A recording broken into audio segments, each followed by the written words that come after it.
Berhenti bicara tentang masa lalu. Saatnya menata masa depan. Bersama Ishak Rafiq, Direktur Eksekutif Masa Depan Institut. Assalamualaikum warahmatullahi wabarakatuh. Saudara-saudara sekalian, kita jumpa lagi. Anda bersama Ishak Rafiq, Direktur Eksekutif Masa Depan Institut. Panjangnya Institut Masa Depan Indonesia. Topik kita kali ini adalah proxy war. Satu bentuk perang di zaman modern di mana orang tak lagi membangun benteng di negaranya sendiri, tapi membangun benteng di negara yang akan menjadi sasaran penaklukan. Inilah proxy war. Saya tidak mau membawa Anda masuk ke dalam teori-teori, tapi mari kita lihat apa yang sedang terjadi. Proxy war adalah lebih banyak terjadi di zaman modern, di mana hampir tidak dibutuhkan senjata-senjata pembunuh massal untuk menaklukkan negara lain. Senjata apa yang digunakan dalam urusan ini? Yang digunakan adalah kemampuan diplomasi, kemampuan finansial, di mana negara yang lebih kuat yang ingin menaklukkan negara lain menawarkan kredit, pinjaman, utang, berapapun yang dikehendakinya, dan investasi. Kemudian keduanya ini dibalut dengan konsesi-konsesi yang diinginkan, juga dipack dengan tenaga kerja dan semua barang modal yang dibutuhkan oleh negara peminjam atau negara sasaran investasi untuk menggunakan semua barang-barang dari negara yang memberikan pinjaman atau memberikan investasi, yang berinvestasi di situ. Nah, disinilah dulu orang biasa berinvestasi di mana saja, tapi tidak dikaitkan dengan penaklukan. Tapi sekarang keadaan sudah lain. Sekarang hampir semua negara maju menginginkan negara lain menjadi bawahannya, menjadi negara taklukan, di mana semua bahan bakunya, mineralnya, tambangnya, daerah-daerah strategisnya menjadi boreh, menjadi jaminan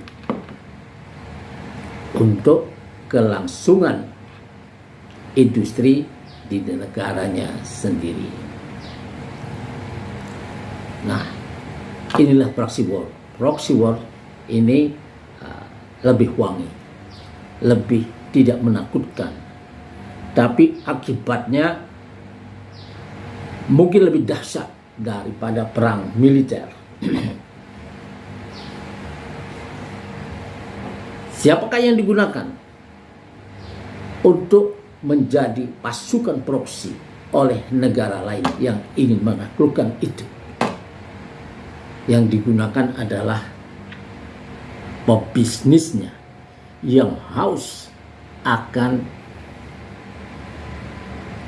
finansial, akan uang, akan semua fasilitas yang membuatnya bisa menjadi raja-raja kecil atau raja-raja besar di negeri lain, di negerinya sendiri, tapi menjadi pasukan negara lain. Dulu orang dengan gampang bisa melihat siapa pengkhianat dan siapa kawan.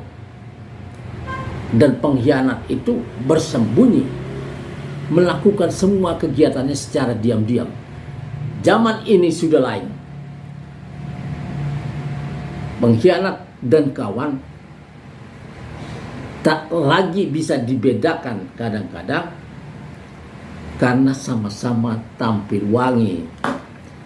Bahkan mungkin para pengkhianat ini kelihatan lebih meriah, lebih dermawan daripada seorang teman.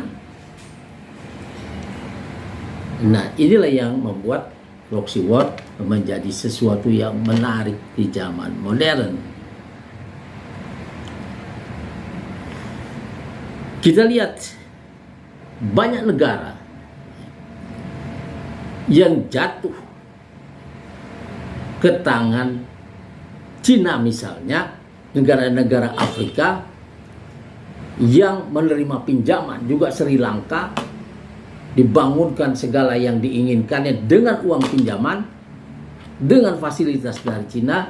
Setelah itu ketika mereka tidak bisa membayarnya kembali, itu diambil alih oleh Cina, sehingga menjadi negara taklukan baru tanpa disadari oleh pemerintah dan rakyatnya. Semua negara ingin menaklukkan tanpa perang. Inilah yang diinginkan oleh semua orang yang sudah ditulis Sun Tzu, ya, 500 tahun sebelum Masehi. Jadi sudah 2500 tahun lebih buku itu, ya, The Art of War dari Sun Tzu, yang semua orang ingin menaklukkan tanpa perang. Win without fight. Jadi menang tanpa perang. Ini semua jenderal, semua kepala negara menginginkan ini. Nah, apakah negara kita melakukan itu atau menjadi bagian yang diperebutkan lewat psy war, lewat proxy war? Kita sudah tahu, kita menjadi rebutan. Kekuatan timur diwakili oleh Cina dan kekuatan barat diwakili oleh Amerika dengan segala perangkatnya, IMF, World Bank, WTO, negara-negara CGI yang memberi kita pinjaman secara beramai-ramai, kemudian perusahaan-perusahaan multinasional itu digunakan dalam proxy war. Dan ini adalah perangkat untuk menaklukkan, merubah satu negara, ya, dari sebuah negara merdeka menjadi cuman pasar saja, atau Sri Inwan, pusat bahan baku murah, pusat tenaga kerja murah, dan pasar yang besar bagi segala macam produk mereka, sehingga negara-negara lain yang lebih kecil atau yang lebih miskin akan menjadi bagian, ya, yang memberi kekayaan kepada mereka sebesar-besarnya, ya, lewat bahan bakunya yang dijual murah, lewat pasarnya yang boleh dipenetrasi dengan segala macam produk mereka, sedangkan produk negara sendiri bisa menjadi seperti cuman melakukan industri maklun. Kita menerima pesanan dengan spesifikasi yang jelas dari negara-negara lain, kemudian kita memfabrikasi. Tapi industri kita sendiri, industri strategis kita dibikin mati. Kita kemudian menjadi pasar. Nah, inilah proxy war. Saudara-saudara sekalian, kita lihat ya, ada satu kejadian belum lama ini adalah Rempang, di mana konsesinya ya, di mana ada investasi dari Arta Graha Group, Tommy Winata ya, mendapatkan konsesi untuk membangun pabrik kaca di sana, dan di situ memang ada bahan bakunya, pasir kuarsa dan lain-lain yang bisa dipakai. Tapi kalau untuk membangun sebuah pabrik kaca tidak memerlukan 17.000 hektar seluas pulau itu dan pulau sebelahnya untuk sebuah pabrik kaca, karena 20 hektar saja sudah menjadi pabrik kaca terbesar di dunia.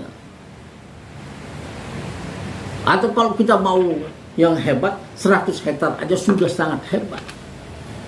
Tapi 17.000 hektar dengan mengusir penduduknya dari situ, ini menjadi lain. Dan Tommy Winata mengundang Cina.